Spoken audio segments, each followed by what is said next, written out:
একটা চায়ের দোকানে চা বিক্রি করলেও চা বিস্কুট ঘুগনি ইনকাম খারাপ হয় না, চাকরির থেকে বেশি টাকা পাওয়া যায়। মমতা বন্দ্যোপাধ্যায়, আইএএস মনোজ পান এবং IPS Rajeev Kumar, DG West Bengal, এই তিনজনকে বলবেন লালবাজার নবান্ন থেকে নেমে এসে ধর্মতলার মোড়ে চাকরি রেজিগনেশনটা জমা দিয়ে যেদিন এই তিনটে নাম আবার রিপিট করে দিচ্ছি, মনোজ পান্ত, রাজীব কুমার, মমতা বন্দ্যোপাধ্যায়, যেদিন চাকরি ছেড়ে চপের দোকান দেবেন তার পাশে বসে আমরা ছাত্ররা বিপিনের দোকান নিয়ে দেবো। তার আগে এই ধরনের মিথ্যে কথা বললে মাইক বন্ধ করে দেওয়া উচিত। এই ধরনের মানুষদের সমাজের কলঙ্ক বলে আমি মনে করি। বন্ধ প্রচুর রিপোর্ট এরকম দেখা যাচ্ছে, স্কুলগুলি চলছে যেগুলো সরকারি স্কুল, সেখানে দেখা যাচ্ছে একজন মাস্টার মশাই, অনেক জায়গায় ছাত্র নেই। এই প্রশ্নটা শিক্ষামন্ত্রী করুন না, শিক্ষামন্ত্রী ব্রাত্য বসুকে করা উচিত, যিনি রবীন্দ্রসঙ্গীত বললে আর ডি বর্মনের গান গাইতে শুরু করেন, এরকম একজন ব্যক্তি তো শিক্ষামন্ত্রী আমাদের রাজ্যের। তাহলে শিক্ষামন্ত্রী ব্রাত্য বসু এই উত্তরটা দিন যে বাংলায় সরকারি স্কুলগুলির এইরকম অবস্থা কেন।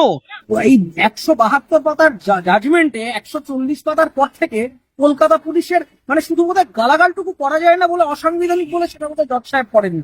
ছত্রে ছত্রে ওনার মানে খুব বেরিয়ে আসছে জজের। একজন মহিলা পিজিটি যিনি আদালতে উপস্থিত ছিলেন সাক্ষ্য হিসাবে, তিনি এই কথা বলেছেন যে অভয়া যে রাত্রে ধর্ষিতা হন এবং খুন হন তার আগের রাত্রে এইরকমই অবস্থায় একজন ছাত্রী, তিনি ওই সেমিনার, ওই নির্দিষ্ট অভিশপ্ত সেমিনার রুমে তিনি বিশ্রামরত অবস্থায় ছিলেন। সেদিন রাত্রেও কোনো একজন মদ্যপানী উপদ্রব হয়েছিল, এই কথা জাজমেন্টে লেখা আছে, একজন সাক্ষী বলেছেন সেই দিন রাত্রেও একজন মদ্যপানী উপদ্রব হয়েছিল। আমাদের ঈশ্বর সহায় ছিলেন, সেই কারণে ছাত্রী তুলনামূলক কনসাস স্টেটে ছিলেন, তিনি চিৎকার চেঁচামেচি করেছিলেন এই মাতাল পালিয়ে যায়। সেই মাতাল সঞ্জয় না অন্য কোনো মাতাল আমরা জানি না, এবং এই কথাটা সেই ছাত্রী এইচওডি কে জানিয়েছে। সে নিজে বলছে যে আমি এইচওডি কে জানিয়েছি, ফর্মাল কমপ্লেন করেছি, কিন্তু তারপরেও নো অ্যাকশন ওয়াজ টেকেন। জাজমেন্টে লেখা আছে এই কথা বলার পরেও ওইখানে মেয়েদের যারা নাইট ডিউটিতে থাকে তাদের সুরক্ষা ব্যবস্থা বেটার করবার জন্য আগের দিন রাত্রে যে কমপ্লেনটা হচ্ছে পরের দিন একটা ব্যবস্থা নেওয়া হয়নি। এত বড় সেই মনে হচ্ছে সিংহাম সিনেমার হিরোর মতো একেবারে যে দুপাশ থেকে অভিষেক বন্দ্যোপাধ্যায়ের সমস্ত লোকজন মাথা বের করে একেবারে হাইক করতে করতে যাচ্ছেন, কতখানি দূষণ হচ্ছে। আপনি এত বড় সেন্সিবল সিটিজেন হয়েছেন, কনভয়ের সংখ্যাটা কমান, গাড়ির দূষণের সংখ্যাটা কমান, সেই ব্যাপারে কারণ কোনো কথা নেই। ট্যাক্সের টাকা সঞ্চয় না কেন থাকবে, রিফর্মেটিভ জাস্টিসের কথা সংবিধানে উল্লেখ করা আছে, সেই ব্যাপারে তার কোনো বক্তব্য। মুখ্যমন্ত্রী বলছেন সরকারি চাকরি করে রীতিমতো তার এক্সাম হবে, প্রসিডিওর আছে, অনেক ব্যাপার, তার চেয়ে চায়ের দোকান করলে রীতিমতো বেশি টাকা পাওয়া যায়। আমার সঙ্গে রয়েছে নরিত্য দত্ত বণিক, কথা বলবো। বলছে চায়ের দোকান করতে বলছেন মুখ্যমন্ত্রী, ও সরকারি চাকরির অনেক রকম প্রসিডিওর আছে, অনেক লেট হয়, সেজন্য চায়ের দোকান। আইপিএস রাজীব কুমার, আইএএস মনোজ পান্ত আর চিফ মিনিস্টার মমতা ব্যানার্জি এবং লালবাজারে বসে থাকা সমস্ত আইপিএস এবং যত ডিস্ট্রিক্ট ম্যাজিস্ট্রেটরা এই মুহূর্তে বসে আছেন, যারা দিদিমণির কথায় ওঠেন বসেন ইত্যাদি করেন, তারা আগে চায়ের দোকানটা খুলুন, কফির দোকানটা খুলুন, আমরা সেখানে গিয়ে খেতে যাব। নিজেরা ঠান্ডা ঘরে বসে বসে বাতেলা দেবেন, সরকারের টাকায় 50টা গাড়ির কনভয় নিয়ে ওয়া বাজিয়ে যাবেন, আর দেশের শিক্ষিত ছেলেমেয়েরা চায়ের দোকান দেবে, মুড়ির দোকান দেবে। তাহলে পড়াশোনা ব্যবস্থাটা তুলে দিন না, নখানা ডিপার্টমেন্ট চালান, একটা কিচ্ছু ঠিকভাবে পারেন না। আইএএস মনোজ পান, চিফ সেক্রেটারি ওয়েস্ট বেঙ্গল, আর আইপিএস রাজীব কুমার, একটা আরজি করের কেসে স্পষ্টভাবে লিখে দেওয়া আছে অ্যাডমিনিস্ট্রেটিভ মিসম্যানেজমেন্ট। তারপরে এই ধরনের লোকগুলো ওখানে বসে আছে। মনোজ পান আর রাজীব কুমার যেদিন চায়ের দোকান দেবে, আমরা শিক্ষিত ছেলেমেয়েরা তার পাশে গিয়ে মুড়ি চানাচুর বেচবো, এই কথা দিয়ে গেলাম। কিন্তু আগে রাজীব কুমার আর মনোজ পান্তকে চাকরিটা ছেড়ে, মমতা বন্দ্যোপাধ্যায়কে তার মুখ্যমন্ত্রীর চেয়ারটা ছেড়ে ধর্মতলার মোড়ে বসে চায়ের দোকান দিতে বলুন। কনভয় টনভয় ছেড়ে যে হ্যাঁ ভাই দেশ রাজ্যটাকে দেউলিয়া করে দিয়েছি আর রেভিনিউ সমস্ত তছনছ করে দিয়েছি, চাকরি বাকরি নেই, বড় ইন্ডাস্ট্রি নেই, প্রপার কোনো নেই। আমি আপনাকে উইথ ডেটা বলে দিচ্ছি, ভারতবর্ষের প্রধানমন্ত্রীর যে ইকোনমিক অ্যাডভাইজারি কাউন্সিল রয়েছে, তারা ডিসেম্বরে একটা রিপোর্ট প্রকাশ করেছে, escpm.gov সেই ওয়েবসাইটে গেলে আপনি পেয়ে যাবেন।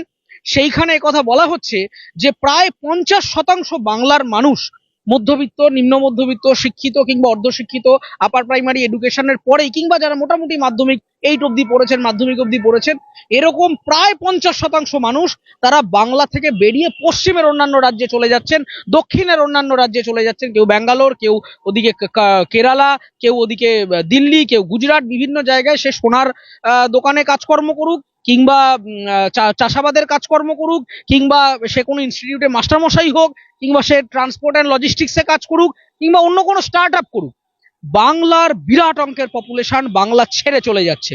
আমি নিজে বিভিন্ন স্কুলে কলেজে আমাকে পড়াতে সেমিনারে ডাকে। আগে যেটা হতো যে অ্যাটলিস্ট মানে মাধ্যমিক, উচ্চ মাধ্যমিক, কিংবা তারপরে কলেজ লাইফ, ইউনিভার্সিটি ক্রস করলাম, পিএইচডি করলাম, তারপরে মনে হলো যে এবার একটু দেশে বিদেশে গিয়ে আমরা দেখি সেখানে কি কাজ হচ্ছে। লেটেস্ট এখন আমি আপনাকে বলছি, এখন ছেলেমেয়েরা ক্লাস 9-10 থেকেই বুঝতে পেরে যাচ্ছে যে পশ্চিমবঙ্গে থেকে তাদের জীবনের ক্ষতি হবে। তারা 11-12টাই পশ্চিমবঙ্গে পড়তে চাইছে না। 8 থেকে 10,000 স্কুল বন্ধ হয়ে গেছে, বাংলা ভাষার প্রাথমিক স্কুলগুলি বন্ধ। প্রচুর রিপোর্ট এরকম দেখা যাচ্ছে স্কুলগুলি চলছে যেগুলো সরকারি স্কুল, সেখানে দেখা যাচ্ছে একজন মাস্টার মশাই, অনেক জায়গায় ছাত্র নেই। এই প্রশ্নটা শিক্ষামন্ত্রী করুন না, শিক্ষামন্ত্রী ব্রাত্য বসুকে করা উচিত, যিনি রবীন্দ্রসঙ্গীত বললে আর ডি বর্মনের গান গাইতে শুরু করেন, এরকম একজন ব্যক্তি তো শিক্ষামন্ত্রী আমাদের রাজ্যের। তাহলে শিক্ষামন্ত্রী ব্রাত্য বসু এই উত্তরটা দিন যে বাংলায় সরকারি স্কুলগুলির এইরকম অবস্থা কেন, লোক নেওয়া হচ্ছে না কেন? কেতলি নিয়ে নিন, ভান নিয়ে নিন, এই চা বিক্রি করুন, তাহলে আপনাকে মুখ্যমন্ত্রী রেখে লাভ কি? অরিত্র, আমি বলছি মুখ্যমন্ত্রীর পরিবারের মুখ্যমন্ত্রী বলছেন এই সম্প্রতি মিটিং এ ছাত্র উৎসবের দিনে মুখ্যমন্ত্রী বলেছেন যে আমার ভাইজি রয়েছে, সে আইটি নিয়ে বাইরে পড়াশোনা করে, তাকে বলছি তুই এত শিখেছিস, দেশে ফিরে আয়। সে আসতে চাইছে না, সে আসতে চাইবে কেন? এটা তো শুধু তার ভাইপো বা ভাইজি বলে ম্যাটার না। যে কোনো বুদ্ধিমান মানুষ, বাইরের দেশের কথা ছেড়ে দিন, যে মহারাষ্ট্রে গিয়ে কাজ করছে, যে ধরুন দিল্লিতে বসে কাজ করছে, যে লোকটা ব্যাঙ্গালোরে কত গিজগিজ করছে, বাঙালি পাড়া রয়েছে রীতিমতো সেখানে, তাহলে সেই বাঙালিরাই তো বাংলায় ফিরতে চাইছে না। রাদার এখানে এলে তাদের বলে দম বন্ধ হয়ে আসে। বাংলার লোকেরা যখন আসে, প্রবাসী বাঙালিরা, তারা দেখে হাসে, এয়ারপোর্ট থেকে নেমেই একটা গাড্ডার রাস্তায় পড়বে। উনি অনেক কিছুই বলেন, উনি বিএড করেছেন, উনি এমএ করেছেন, উনি ল নিয়ে পড়েছেন, ওনার নাকি বিশাল শিক্ষাগত যোগ্যতা, কিন্তু তারা সামান্য পলিসি ডেভেলপ করতে পারে। আমরা একটা মানুষের শিক্ষা বুঝবো কি করে? তার চিন্তা শক্তি কি, তার কাজে আমরা বুঝবো। আমার অনেক ডিগ্রি আছে, বাড়িতে বসে কড়াকড়ি খাচ্ছি, সেই ডিগ্রির কোনো দাম নেই। যে ডিগ্রি মানুষকে কোনো কিছু সেলফ, আমাদের একটা শিক্ষা আনে চেতনা, বিবেকানন্দ বলেছে। তাহলে এই যে চেতনাটা, এই যে চেতনার যে জাগরণ, এই জাগরণ আছেও না। জাগরণ যদি থাকতো তাহলে উনি এখন ওই চেয়ারে বসে থাকতেন? এই 172 পাতার জাজমেন্টে 140 পাতার পর থেকে কলকাতা পুলিশের মানে শুধু বোধহয় গালাগালটুকু করা যায় না বলে অসাংবিধানিক বলে সেটা বোধহয় জজ সাহেব করেননি। ছত্রে ছত্রে ওনার মানে খুব বেরিয়ে আসছে জজের যে কিভাবে প্রত্যেকটা জায়গায় মিসম্যানেজমেন্ট, হসপিটাল অথরিটি, কথা জজ নিজে বলছেন যে এইরকম মদ্যপ সঞ্জয়দের আনাগোনা